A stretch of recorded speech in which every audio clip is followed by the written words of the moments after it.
ഞാൻ 2 കഥകൾ പറയാം, നിങ്ങൾ ശരിക്കും കേൾക്കണേ. ഒരു പാവപ്പെട്ട ഒരാളുണ്ട്, സാധുവാണ്, ചെറിയ ജോലിയുള്ള ഒരു കമ്പനിയിൽ ചെറിയ വരുമാനമുള്ളൂ. ആ വരുമാനം അയാൾക്ക് ഓക്കെയാണ്, ആ വരുമാനം അയാൾക്ക് മതി. പക്ഷെ കല്യാണം കഴിച്ചതോടുകൂടി ആ വരുമാനം അത്ര മതിയാകാതെ വരാൻ തുടങ്ങി. അയാൾ ഒരു ടൗണിലാണ് ജോലി ചെയ്യുന്നത്. അങ്ങനെ ആ ടൗണിലേക്ക് ഭാര്യയെ കൊണ്ടുപോവുക. അയാൾ താമസിക്കുന്ന ചെറിയൊരു വീടുണ്ട്, ആ വീട്ടിൽ 2 ആളുകളും ഒരുമിച്ച് താമസിക്കുകയാണ്. പക്ഷേ വരുമാനം അത്ര തീരെ പോരാതെ വരികയാണ്. ആ സമയത്ത് ഭാര്യ അദ്ദേഹത്തോട് എപ്പോഴും പറയും, ശമ്പളം ഒന്ന് കൂട്ടി ചോദിക്കുന്നതിനെക്കുറിച്ച് നിങ്ങൾക്ക് ആലോചിച്ചൂടെ? നിങ്ങളുടെ ബോസിനോട് നിങ്ങൾക്കൊന്ന് ശമ്പളം കൂട്ടി ചോദിച്ചൂടെ? നിങ്ങൾ ഒരുപാട് കാലമായിട്ടുള്ളൊരു ജോലിക്കാരനല്ലേ, നിങ്ങൾ ചോദിച്ചാൽ തരും. അയാൾക്ക് തന്നെ തോന്നാൻ തുടങ്ങി, ചോദിച്ചാലോ. ചില സമയത്തൊക്കെ ചോദിക്കാൻ വേണ്ടിയിട്ട് ബോസിൻ്റെ ഓഫീസിൻ്റെ അടുത്തേക്ക് വരെ പോവും, പിന്നെ തിരിച്ചു വരും, മടിയായിട്ട് തിരിച്ചു വരും, അല്ലെങ്കിൽ വേണ്ട, ഒരു മടി, ഒരു പേടി, അങ്ങനെ. പക്ഷെ ഒരു ദിവസം അദ്ദേഹത്തോട് അദ്ദേഹത്തിൻ്റെ പെണ്ണ് പറഞ്ഞു, നിങ്ങൾ എന്തായാലും ചോദിക്കുക, കിട്ടിയില്ലെങ്കിൽ വേണ്ട, കിട്ടിയിട്ടില്ലെങ്കിലും അടുത്ത പ്രാവശ്യം നോക്കാമെന്നെങ്കിലും പറയുമല്ലോ, അടുത്ത വർഷം നോക്കാമെന്നെങ്കിലും പറയുമല്ലോ. ഒരു ഉദ്ദേശം എന്താണ് എന്ന് നമുക്ക് മനസ്സിലാവുമല്ലോ, അതുകൊണ്ട് നിങ്ങളതൊന്ന് ചോദിച്ചു നോക്ക്. അങ്ങനെ ഭാര്യ കൊടുത്ത എല്ലാ ആവേശവും ധൈര്യവും അദ്ദേഹം ഇങ്ങനെ സംഭരിച്ച് രാവിലെ ഓഫീസിലേക്ക് ചെന്ന് വീണ്ടും അതിനു വേണ്ടി ഇങ്ങനെ തയ്യാറായി. അദ്ദേഹം ബോസിൻ്റെ ക്യാബിൻ്റെ അടുത്തേക്ക് എത്തി. മെല്ലെ വാതിൽ തുറന്നിട്ട് ഞാൻ അകത്തേക്ക് വരട്ടെ എന്ന് ചോദിച്ചു. ബോസ് അകത്തേക്ക് വിളിച്ചു. അദ്ദേഹം ബോസിൻ്റെ അടുത്തേക്ക് ചെന്ന് ഒരാവശ്യവും പറയാൻ ഇതുവരെ വന്നിട്ടില്ലാത്ത ആ ജോലിക്കാരൻ എന്ത് പറയാനായിരിക്കും വന്നത് എന്നിങ്ങനെ കാതോർത്തിരിക്കുമ്പോൾ ബോസിനോട് അദ്ദേഹം പറഞ്ഞു, കുറച്ച് ശമ്പളം കൂട്ടിക്കിട്ടിയാൽ നന്നായിരുന്നു. കല്യാണം കഴിഞ്ഞ് ഭാര്യ ഇപ്പം എൻ്റെ കൂടെ താമസമൊക്കെ തുടങ്ങി. ഞങ്ങൾക്ക് 2 ആൾക്കും കൂടി ജീവിക്കാൻ ഈ ശമ്പളം മതിയാകാതെ വരിക. അതുകൊണ്ട് കുറച്ച് ശമ്പളം കൂട്ടിത്തരാൻ പറ്റുമോ എന്ന് ചോദിച്ചു. എത്രയാണ് വേണ്ടത് എന്ന് ബോസ് ചോദിച്ചു. അദ്ദേഹം പറഞ്ഞു, അങ്ങനെ ഞാൻ പറയുന്നില്ല, നിങ്ങളുടെ സൗകര്യം പോലെ ചെയ്തോളൂ എന്ന് പറഞ്ഞു. ബോസ് ഒരു സംഖ്യ പറഞ്ഞു, ശമ്പളം കൂട്ടിക്കൊടുത്തു. അദ്ദേഹം ഒന്ന് ചോദിക്കേണ്ട ആവശ്യം മാത്രമേ ഉണ്ടായിരുന്നുള്ളൂ, ശമ്പളം കൂട്ടിക്കിട്ടി. അദ്ദേഹം വലിയ സന്തോഷത്തോടെ ക്യാബിൽ നിന്ന് പുറത്തേക്ക് ഇറങ്ങിയിട്ട് ആദ്യം ഫോൺ എടുത്ത്, ആരെ വിളിക്കാൻ? ഭാര്യയെ വിളിക്കാൻ. ഫോൺ എടുക്കാൻ വേണ്ടി ഇങ്ങനെ ഫോൺ എടുത്തിട്ട് നമ്പർ ഇങ്ങനെ ഡയൽ ചെയ്യണം, അവരെ വിളിക്കാൻ വേണ്ടിയിട്ട് പേരിങ്ങനെ സെർച്ച് ചെയ്യണം. പിന്നെ തോന്നി, അല്ലെങ്കിൽ പറയണ്ട, ഞാനവിടെ എത്തുന്നത് വരെ സസ്പെൻസ് ആക്കിയിട്ട് വെക്കാം,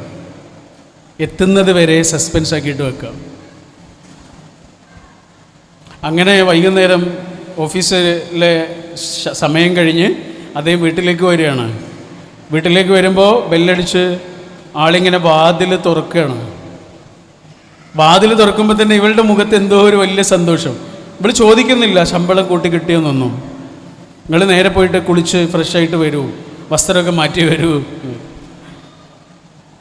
അതേ നേരെ പോയിട്ട് വസ്ത്രമൊക്കെ മാറ്റിയിട്ട് കുളിയൊക്കെ കഴിഞ്ഞ് ഫ്രഷായിട്ട് ഇങ്ങനെ താഴേക്ക് വന്ന സമയത്ത്, റൂമിലേക്ക് വന്ന സമയത്ത്, അവിടെ ഡൈനിങ് ടേബിളിൽ നല്ല വിഭവസമൃദ്ധമായ ഭക്ഷണം, ഒരു സൽക്കാരം പോലെ ഭക്ഷണം ഒരുക്കി വെച്ചിരിക്കണേ. അപ്പോൾ ഇയാൾ ആലോചിച്ചു, ഇവളെങ്ങനെ ഇത് അറിഞ്ഞോ? ശമ്പളം കൂട്ടിയ കാര്യം ഇവളെങ്ങനെയും അറിഞ്ഞോ? ഞാൻ പറയാതെ പിന്നെ എങ്ങനെ അറിഞ്ഞു? അയാൾക്കൊരു ഐഡിയ കിട്ടില്ല എന്താ സംഭവം. അങ്ങനെ അവിടെ ഇരുന്ന് പ്ലേറ്റ് ഇങ്ങനെ മറച്ചു വെച്ചിരുന്നു. പ്ലേറ്റ് ഇങ്ങനെ തുറന്ന് അവളെന്തോ ഒരു സാധനം എടുക്കാൻ വേണ്ടി അടുക്കളയിലേക്ക് പോയിട്ടുണ്ട്. അപ്പോൾ ഇവളിങ്ങനെ നോക്കുകയാണ്. ഇയാൾ വെറുതെ അവളെങ്ങനെ നോക്കിയ സമയത്ത് അവൾ ചുരിദാറിൻ്റെ പോക്കറ്റിൽ നിന്ന് എന്തോ ഒരു പേപ്പർ എടുത്തിട്ട് അവളിങ്ങനെ കയ്യിൽ വെക്കുന്നതൊക്കെ അദ്ദേഹം കാണുന്നുണ്ട്. എന്തായാലും അവളിങ്ങനെ തിരിച്ചു വന്ന സമയത്ത് അദ്ദേഹം പറഞ്ഞു, നീ തന്ന ധൈര്യത്തിന് ഞാൻ ബോസിനോട് ചെന്നിട്ട് ചോദിച്ചു, ശമ്പളം കൂട്ടി കിട്ടുമെന്ന് ചോദിച്ചു. ഞാൻ പറയേണ്ട താമസം ബോസ് ശമ്പളം കൂട്ടി എന്ന് പറഞ്ഞു. ബോസ് ശമ്പളം കൂട്ടി. ഞാനിതുവരെ നിന്നോട് പറയാതിരുന്നത് സസ്പെൻസ് ആക്കട്ടെ എന്ന് വിചാരിച്ചിട്ടാണ്, കാത്തിരിക്കാൻ വേണ്ടിയിട്ടാണ് എന്ന് പറഞ്ഞു. അവൾ പറഞ്ഞു, അവളിങ്ങനെ കൈ പിടിച്ചിട്ട് അദ്ദേഹത്തെ അഭിനന്ദിച്ചു. ആ പ്ലേറ്റ് ഒന്ന് തുറന്ന് നോക്കുമെന്ന് പറഞ്ഞു. പ്ലേറ്റ് ഇങ്ങനെ മറിച്ച് വെച്ചിരിക്കല്ലേ, പ്ലേറ്റ് ഒന്ന് തുറന്ന് നോക്കുന്നു. നിങ്ങളെ പ്ലേറ്റ് ഇങ്ങനെ തുറന്ന് നോക്കിയ സമയത്ത് അതിൽ ഒരു പേപ്പറുണ്ട് ഇങ്ങനെ വെച്ചിരിക്കണേ. ആ പേപ്പറിൽ എഴുതി വെച്ചിട്ടുണ്ട്, അഭിനന്ദനങ്ങൾ പ്രിയപ്പെട്ടവനെ, അഭിനന്ദനങ്ങൾ പ്രിയപ്പെട്ടവനെ, നിങ്ങളിത് അർഹിക്കുന്നുണ്ട്. അപ്പം അദ്ദേഹം ഇങ്ങനെ ആലോചിക്കുകയാണ്, ഇവളിതെങ്ങനെ നേരത്തെ അറിഞ്ഞു? വീണ്ടും അവൾ അടുക്കളയ്ക്ക് പോയ സമയത്ത് ഇങ്ങനെ നോക്കുമ്പോഴാണ് അവൾ കയ്യിൽ എടുത്ത രണ്ട് പേപ്പർ എടുത്തു. ഒരു പേപ്പറാണ് പാത്രത്തിൻ്റെ താഴെ വെച്ചത്, മറ്റേ പേപ്പറുണ്ട് കയ്യിൽ, വേറൊരു പേപ്പർ, അതിങ്ങനെ വേസ്റ്റ് ബിന്നിലേക്ക് വലിച്ചെറിയുന്നുണ്ട്. ഭക്ഷണമൊക്കെ കഴിച്ചു കഴിഞ്ഞിട്ട് അദ്ദേഹം മെല്ലെ ചെന്നിട്ട് അടുക്കളയിലെ വേസ്റ്റ് ബിന്നിൽ നിന്ന് ആ പേപ്പർ ഇങ്ങനെ എടുത്ത് നോക്കുകയാണ്. അപ്പം അതിൽ എഴുതി വെച്ചത് എന്താണെന്നറിയോ? സാരല്ല പ്രിയപ്പെട്ടവനെ, അടുത്ത തവണയെങ്കിലും നമുക്ക് നോക്കാം, ഇനിയും നമുക്ക് ശ്രമിക്കാം. നിങ്ങൾ എന്തായാലും ഇത് അർഹിക്കുന്നുണ്ട്. ഏതെങ്കിലും ഒരു തവണ നിങ്ങൾക്ക് ശമ്പളം കൂട്ടിക്കിട്ടും. ശമ്പളം കൂട്ടി കിട്ടിയിട്ടില്ലെങ്കിലും ശമ്പളം കൂട്ടി കിട്ടിയാലും അയാൾക്ക് വേണ്ടി അവൾ ഒരുക്കി വച്ചിരിക്കുന്ന സൽക്കാരമായിരുന്നു അത്. ഓ ഹെൻറി എന്ന് പറയുന്ന ഇംഗ്ലീഷിലെ വലിയൊരു എഴുത്തുകാരനുണ്ട്. അദ്ദേഹത്തിൻ്റെ ചെറിയ ചെറിയ കഥകളുണ്ട്, എല്ലാം മനോഹരമാണ്. അവസാനം എന്തെങ്കിലും ഒരു ട്വിസ്റ്റ് ഉണ്ടാവും. അതാണ് ആ കഥകളുടെ പ്രത്യേകത. ഓ ഹെൻറി എന്നാണ് അദ്ദേഹത്തിൻ്റെ പേര്. അതിൽ ഇതേപോലെ പാവപ്പെട്ട ഒരു ഭാര്യയുടെയും ഭർത്താവിൻ്റെയും സ്റ്റോറിയാണ്. അവർ ക്രൈസ്തവരാണ്, ക്രിസ്ത്യൻ സഹോദരങ്ങളാണ്.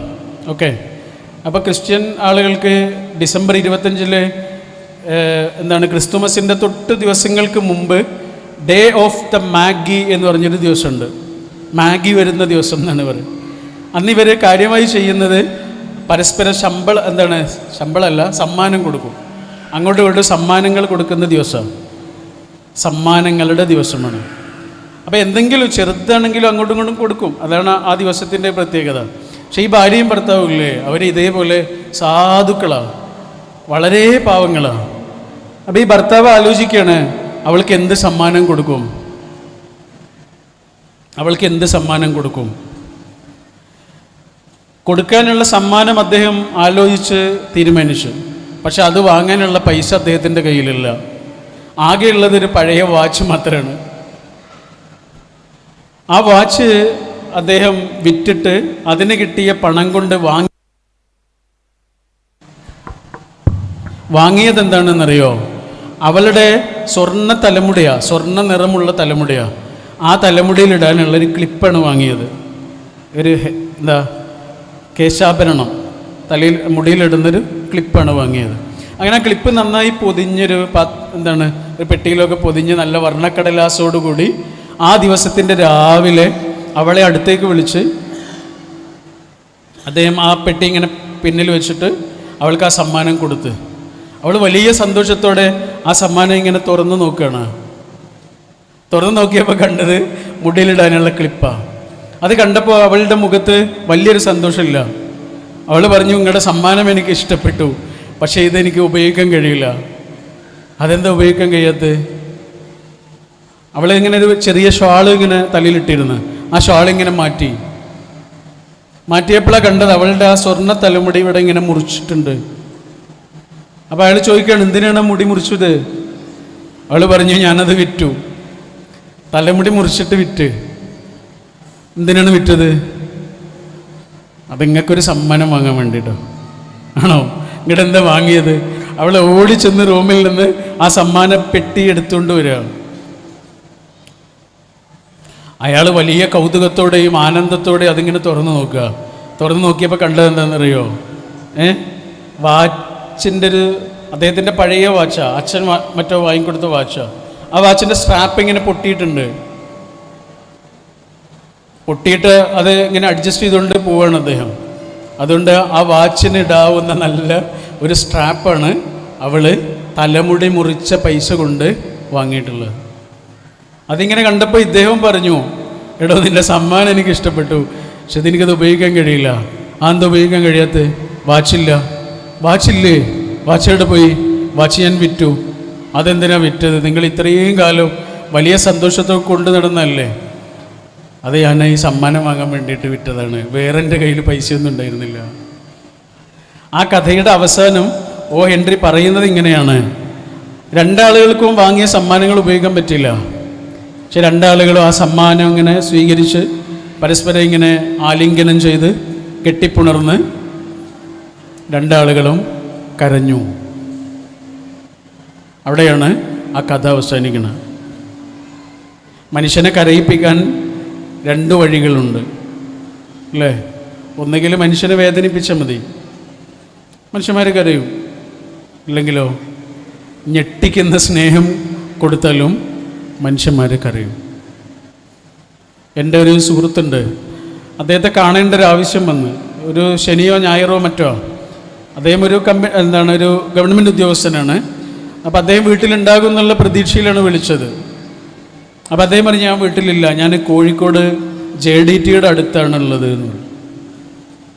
JDTയുടെ അടുത്തൊരു സ്ഥാപനമുണ്ട്, അവിടെയാണുള്ളത് പറഞ്ഞു. അപ്പം ഞാൻ ആലോചിച്ചു, എന്താണ് ഈ ഒഴിവ് ദിവസം മൂപ്പർക്ക് അവിടെ എന്തെങ്കിലും പഠിക്കുമായിരിക്കും, ചിലപ്പോൾ എന്തെങ്കിലും ക്ലാസ്സൊക്കെ ഉണ്ടാവും. അങ്ങനെ എനിക്കറിയുന്ന സ്ഥലമാണ്. ഞാൻ അവിടേക്ക് എത്തുക. ആ സമയത്ത് വരാന്തയിൽ തന്നെ ഉണ്ട് മൂപ്പര്, വരാന്തയിൽ തന്നെ ഉണ്ട്. അയാളുടെ കയ്യിലൊരു ചെറിയ കുഞ്ഞുണ്ട്, മുലകുടി പ്രായമൊന്നും കഴിഞ്ഞിട്ടില്ലാത്ത ചെറിയൊരു മോൻ, ഇതേപോലെ ഒരു കുഞ്ഞുണ്ട്. അപ്പം ഞാൻ ചോദിച്ചു, എന്താണ് ഇവിടെ? അപ്പോൾ അവൻ എന്നോട് പറയണേ, പിന്നെ അവിടെ ക്ലാസ് നടക്കുന്നുണ്ട്. ആർക്ക്? വൈഫിന്.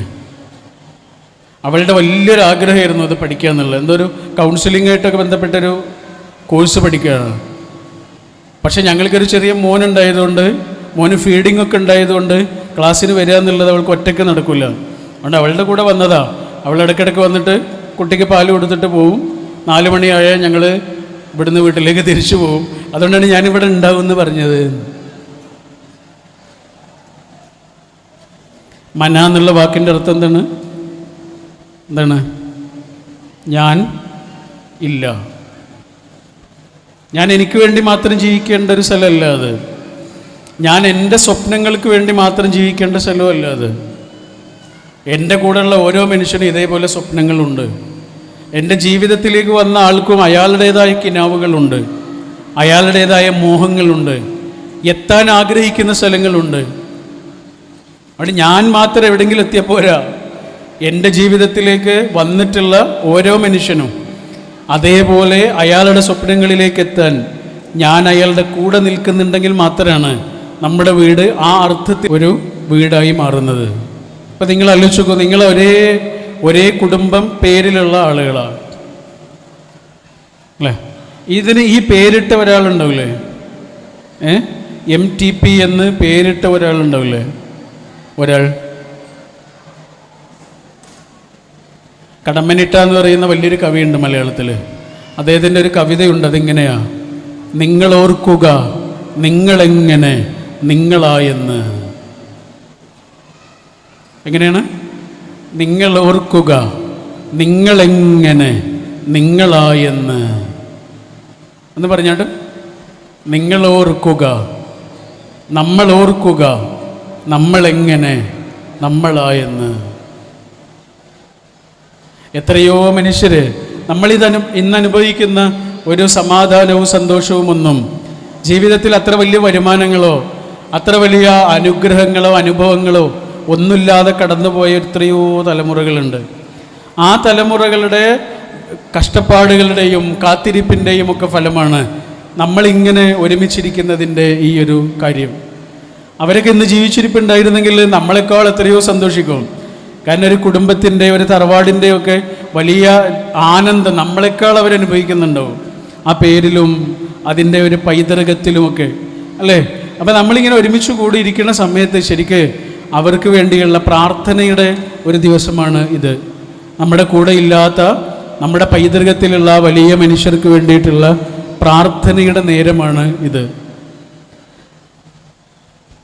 ഒരു ചെങ്ങലയാണ് എന്നും ആ ചെങ്ങലയിലെ ഓരോ കണ്ണിയും അത്രയും പ്രധാനമാണ് എന്നും ഒരു മനുഷ്യന് മറ്റൊരു മനുഷ്യനിൽ നിന്ന് കിട്ടാവുന്ന ഏറ്റവും വലിയ കാര്യം, ഏറ്റവും വലിയ അനുഭവം അയാളുടെ കാരുണ്യം ലഭിക്കുകയാണ് എന്നും നമ്മുടെ മനസ്സിലുണ്ടാവുക എന്നുള്ളതാണ് പ്രധാനം.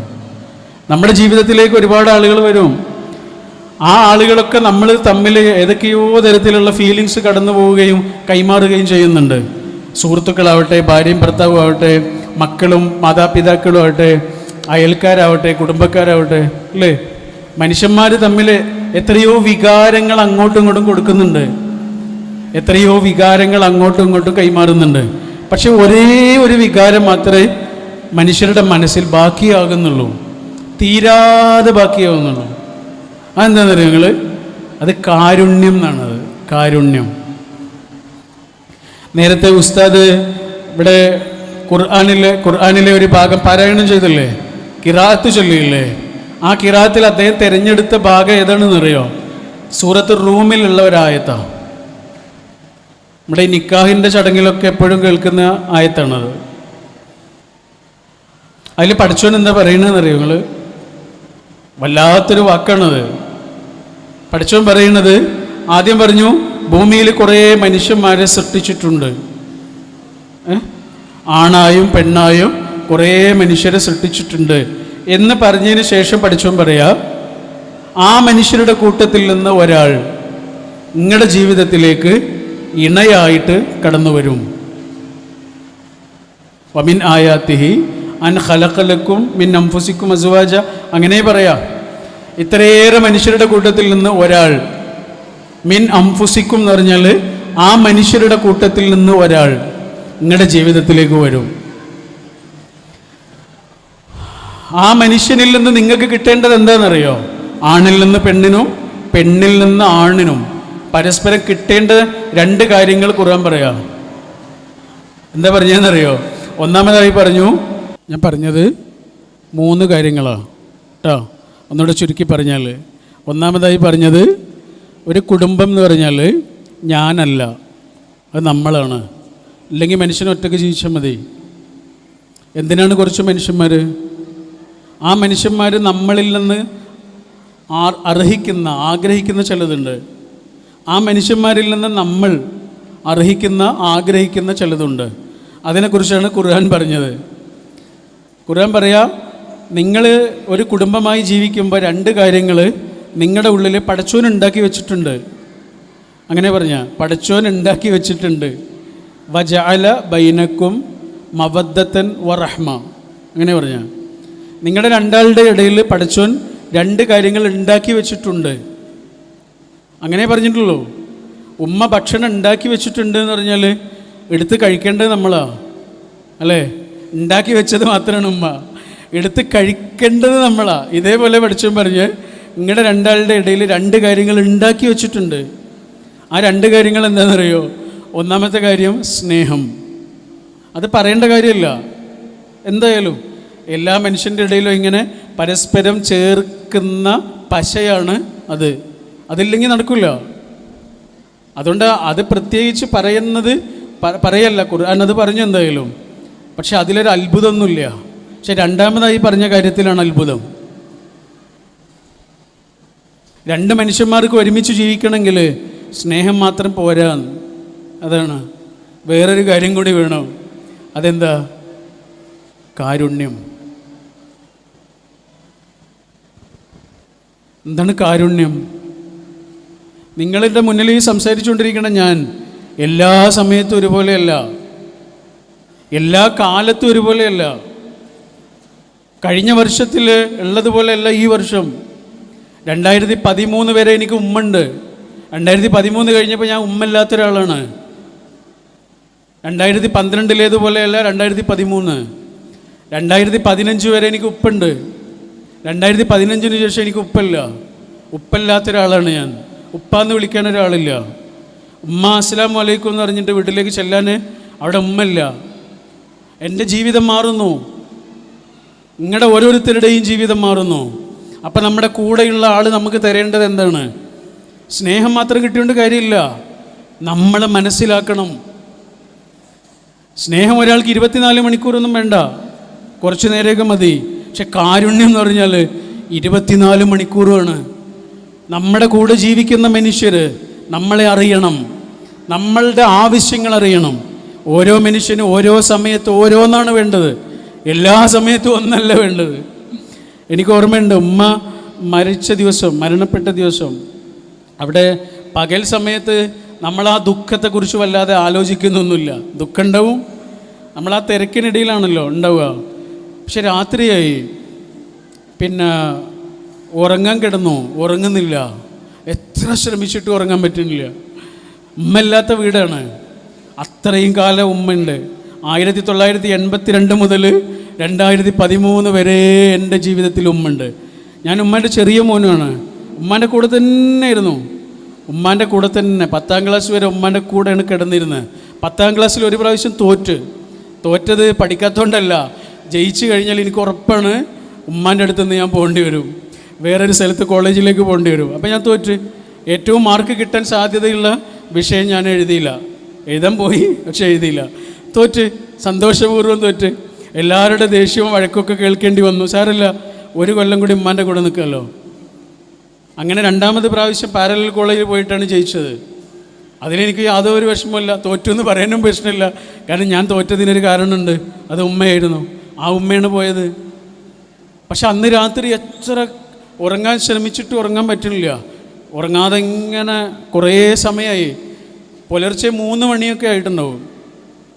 ആ സമയത്ത് വെറുതെ ആലോചിച്ചതാണ്, എന്താണോ മനസ്സിലുള്ളത് അതൊരു പേപ്പറിലേക്ക് എഴുതാൻ വേണ്ടിയിട്ട് കിടക്കയിൽ നിന്ന് ഇങ്ങനെ എഴുന്നേൽക്കുന്ന സമയത്ത് എൻ്റെ കയ്യിലൊരാൾ പിടിച്ചു. കാരണം അയാൾക്ക് മനസ്സിലായി ഞാൻ ഇത്രയും നേരം ഉറങ്ങിയിട്ടില്ല. അങ്ങനെ മേശപ്പുറത്ത് ഇങ്ങനെ വന്നിട്ട് എഴുതിയിട്ട് ഒരു 3-4 വരിയുണ്ട്. കവിത എന്നൊന്നും പറയാൻ പറ്റില്ല, ഇങ്ങനെ ആണ്. ഉമ്മ പോകുമ്പോൾ ഉണങ്ങിയ കെട്ടിടമാകും വീട്. പിന്നെ അതിന് വീട് പറയാൻ പറ്റില്ല. ഉണങ്ങിയ കെട്ടിടമാകും വീട്. ഉറക്കം പാതിയിൽ മുറിയും, ഉണർന്നിരുന്ന ഓർമ്മകൾ കരയും. ഉമ്മ നട്ടതും, ഇതൊക്കെ സത്യമായിരുന്നു കേട്ടോ, ഞാൻ ആ പകല് കണ്ടതാ. ഉമ്മ നട്ടതും നനച്ചതും നൂലിൽ കോർത്തതും ഓതി അടയാളമിട്ടതും കണ്ട് മനസ്സിലൊരു മഴ തുടങ്ങുന്നത് അവൾ മാത്രം തൊട്ടറിയും. അവളും ഉമ്മയാണല്ലോ. 2013 മുതൽ 2023 ഈ ദിവസം വരെ എൻ്റെ ജീവിതത്തിലേക്ക് വന്ന ആ പെണ്ണ് അല്ലെങ്കിൽ ആ പെൺകുട്ടി എനിക്ക് 2ാമത്തെ ഒരു ഉമ്മയെ പോലെയായി. അപ്പം എനിക്ക് മനസ്സിലായി എന്തിനാണ് മനുഷ്യന്മാരില്ലാതെ പറ്റൂല. എൻ്റെ ജീവിതത്തിൽ 2ാമത്തെ ഉമ്മയെപ്പോലെയായി അവൾ മാറി. അപ്പം എനിക്ക് മനസ്സിലായി ഞാൻ അവളുടെ ജീവിതത്തിൽ 2ാമത്തെ ഉപ്പയാവണം.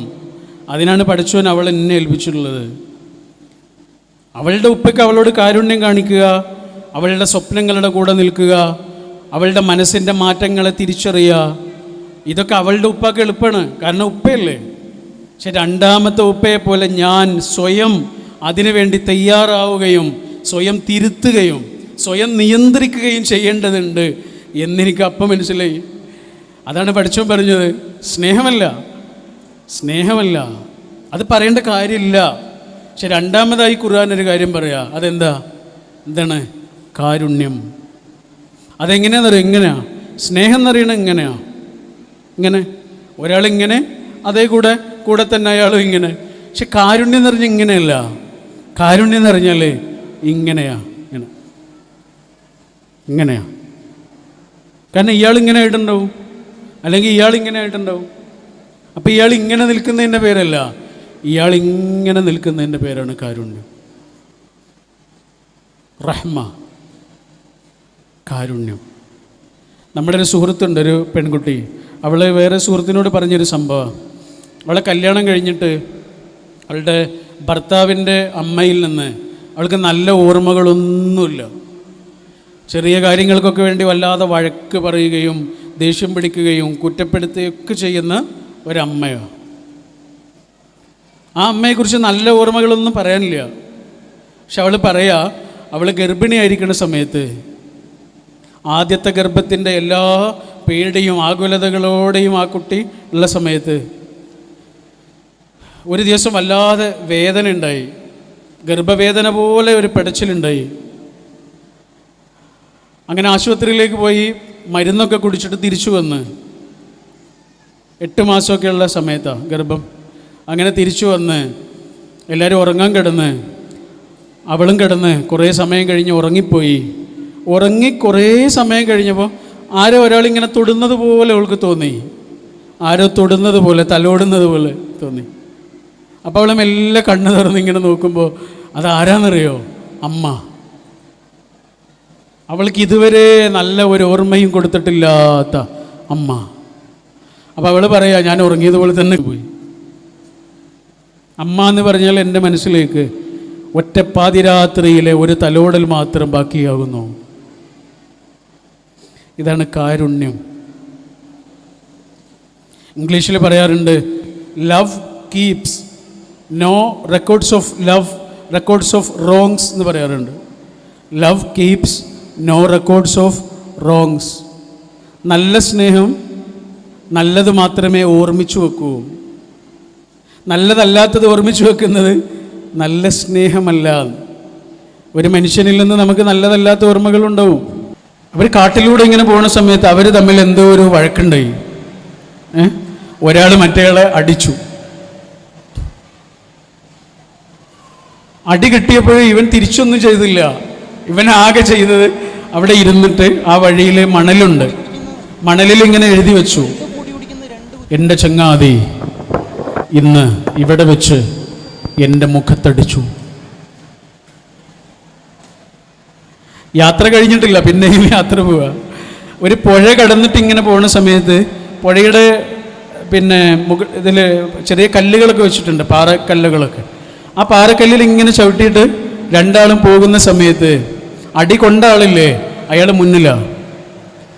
കല്ലിൽ ചവിട്ടിയിട്ട് വഴുക്കിയിട്ട് ഇയാൾ പുഴയിലേക്ക് വീഴാൻ പോകുന്ന സമയത്ത്, കുത്തിയൊഴുകുന്ന പുഴയിലേക്ക് വീഴാനൊരുങ്ങുന്ന സമയത്ത് പിറകിലുള്ള ഈ ചങ്ങാതി അവനോട് ചുറ്റിപ്പിടിച്ചു. അവൻ വീണില്ല. കരയിലെത്തി. വലിയൊരു പാറയുണ്ട് അവിടെ. അവൻ്റെ കയ്യിലൊരു കത്തിയുണ്ട്. ആ കത്തി എടുത്തിട്ട് ആ പാറയിൽ ഇങ്ങനെ കൊത്തി വെച്ചു. എന്താ കൊത്തി വെച്ചതെന്നറിയോ?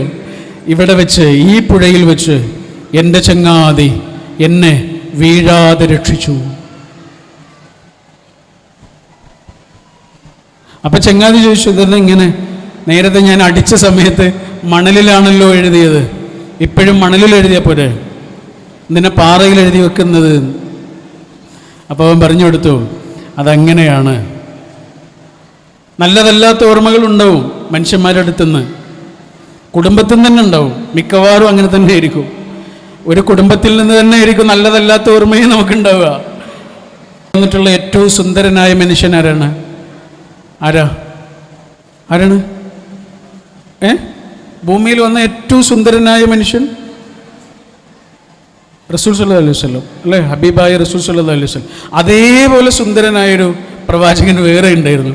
അതാരാ? യൂസുഫ് നബി അല്ലേ? ഭയങ്കര സുന്ദരനായിരുന്നു എന്നാണ് പറയുന്നത്.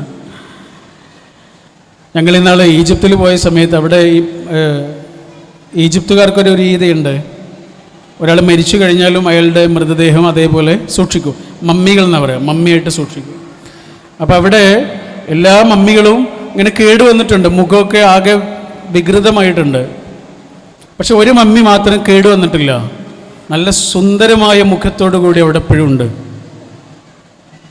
ആ മമ്മിയെക്കുറിച്ചിട്ട് ഞങ്ങളുടെ ഗൈഡ് പറഞ്ഞത് അത് യൂസുഫ്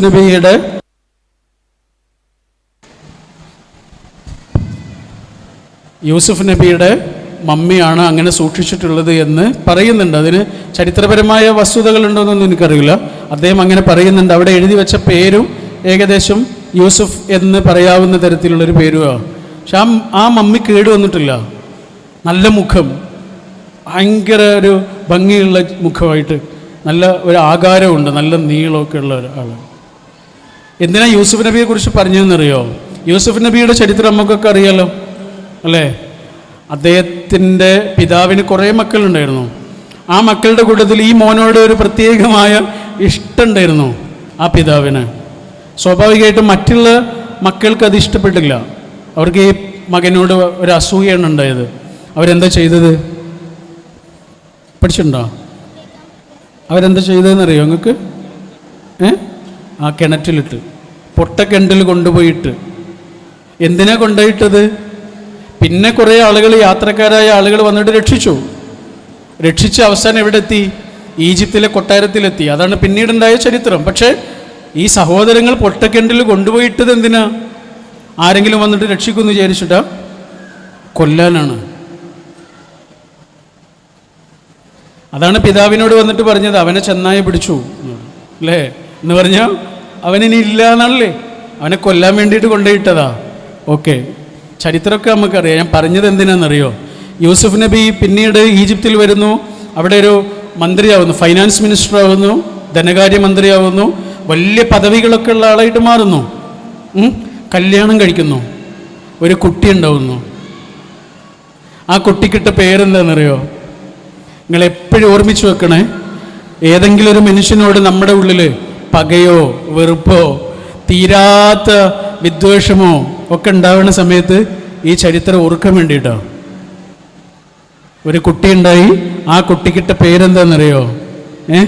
മനാസേഹ്. എന്താണ്?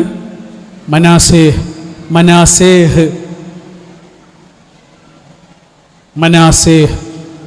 മനാസേഹ് എന്നുള്ള വാക്കിൻ്റെ അർത്ഥം എന്താണെന്നറിയോ? സാരല്ല, പോട്ടെ, എല്ലാം മറക്കുക എന്നാണ് ആ വാക്കിൻ്റെ അർത്ഥം. എന്താണ്? എല്ലാം മറക്കുക. എന്തിനായിരിക്കും ആ പേരിട്ടത്? എന്തിനായിരിക്കും? എനിക്ക് തോന്നുന്നൊരു കാര്യം എന്താണെന്നറിയോ? ആ കുട്ടി വലിയ കുട്ടിയോ അല്ലേ, വലിയൊരു മോനാകുന്ന സമയത്ത് കുറേ കാലം കഴിഞ്ഞിട്ട് നാട്ടുകാർ ആ കുട്ടിയുടെ അടുത്ത് വന്നിട്ട് പറയും, നിന്റെ മൂത്താപ്പന്മാരെ നിനക്കറിയോ? നിന്റെ വാപ്പൻ്റെ പ്രദേശമില്ലേ മൂത്താപ്പന്മാര്, ഇക്കാക്കന്മാര്, അവരെ നിനക്കറിയോ? അവരാരാന്നറിയോ? നിന്റെ വാപ്പാനെ കൊല്ലാൻ വേണ്ടിയിട്ട് പൊട്ടക്കിണറ്റിൽ കൊണ്ടുപോയിട്ട ആളുകളാണ്. അവർ അത്രയും വലിയ ദ്രോഹം ചെയ്ത ആളുകളാണ്. മറക്കരുത്, അവരോടുള്ള പക മറക്കരുത്, തലമുറകളോളം ബാക്കിയാവണം എന്നൊക്കെ ആരെങ്കിലും വന്നിട്ട് ഈ കുട്ടിയെ ഉപദേശിച്ചാൽ ആ കുട്ടി അവരോട് പറയേണ്ടത് എന്താണ് എന്ന് ആ വാപ്പ മുൻകൂട്ടി ആ കുട്ടിക്ക് പേരായിട്ടിട്ടു. എന്താ പറയേണ്ടത്? എല്ലാം മറക്കുക, സാരല്ല, പോട്ടെ. മനാസേ MTP എന്ന കുടുംബത്തിൻ്റെ തണലിലുള്ള ഒരേ റൂഫിൽ അന്തി ഉറങ്ങാൻ അത്രയും പാകത്തിലുള്ള കുടുംബങ്ങളാണ് നിങ്ങൾ. ഏതോ അർത്ഥത്തിലുള്ളൊരു രക്തബന്ധം നിങ്ങളുടെയൊക്കെ സിരകളിലൂടെ ഒഴുകുന്നുണ്ട്. ഈ കുടുംബത്തിൻ്റെ അന്തസ്സും സമാധാനവും വരാനിരിക്കുന്ന തലമുറകളോളം ബാക്കിയാകണമെന്നുണ്ടെങ്കിൽ മനുഷ്യൻ എന്ന അർത്ഥത്തിൽ നമ്മുടെ ഉള്ളിലുണ്ടാകേണ്ട ഏറ്റവും പ്രധാനപ്പെട്ട കാര്യം പരസ്പരമുണ്ടാകേണ്ട ഈ ഒരു കനിവാണ്, കരുണയാണ്. നേരത്തെ ഓതിയ ആ ആയത്തിൽ രണ്ടാമതായിട്ട് ഖുർആൻ പറഞ്ഞ എന്താണെന്നറിയോ? ലിതുസ്കുനു ഇലൈഹ എന്ന് പറഞ്ഞാൽ നിങ്ങളുടെ ജീവിതത്തിലേക്ക് വരുന്ന ആളില്ലേ, ആണാവട്ടെ പെണ്ണാവട്ടെ, ഇലൈഹ എന്ന് പറഞ്ഞാൽ അവളിൽ നിന്ന് എന്നല്ല, അസുവാജിൽ നിന്ന് എന്നാണ്.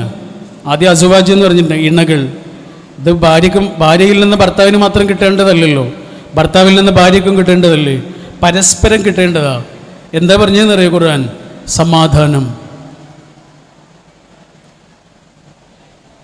നമ്മുടെ വീട്ടിലേക്ക് ചെല്ലുമ്പോഴേ നമുക്ക് സമാധാനം ഉണ്ടാവണം. ഇല്ലെങ്കിൽ അതിന് വീടെന്ന് പറയാൻ പറ്റില്ല. നമ്മൾ അങ്ങാടിയിലിരിക്കും, നമ്മൾ ചങ്ങാതിമാരുടെ കൂടെ ക്ലബിലിരിക്കും, നമ്മൾ ഹോട്ടലിലിരിക്കും. എന്താ വീട്ടിലേക്ക് പോകാത്തത്? അവിടെ സമാധാനം ഉണ്ടാവില്ല. എപ്പോഴാണ് സമാധാനം ഉണ്ടാവുക? ഓരോ ആളും അവരെ നിയന്ത്രിക്കുമ്പോഴാണ്. എനിക്ക് ചില കാര്യങ്ങൾ പറയണമെന്നൊക്കെ തോന്നും, പറയാതിരിക്കുമ്പോഴാണ് വീട്ടിൽ സമാധാനം ഉണ്ടാവുക.